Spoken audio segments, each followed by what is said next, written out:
Hi everyone, welcome back to ZenInbox. In today's video, we're going to explore the Drive section and its features. This part of ZenInbox is designed to help you organize and manage your files effortlessly. Let's dive in. When you log into ZenInbox, click on the Drive icon from the sidebar. The Drive is divided into several sections.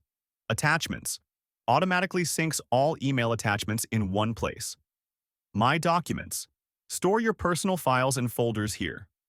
Shared with Me view files and folders shared by your team. Recent access recently opened files for convenience.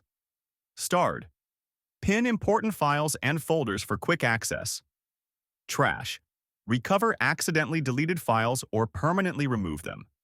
Inside each folder you can rename folders, download files, move to trash, star important files and folders for quick access. For example, if you need to rename a folder, click on the three-dot menu, select Rename, and update it to something more descriptive like Team Reports. At the bottom, you'll see your storage details, showing how much space you've used out of your plan. It's a great way to monitor and optimize your storage usage, and that's a quick overview of the Drive. Stay tuned for the next video, where we'll talk about file sharing and collaboration. Don't forget to like, subscribe, and hit the bell icon for updates. See you soon.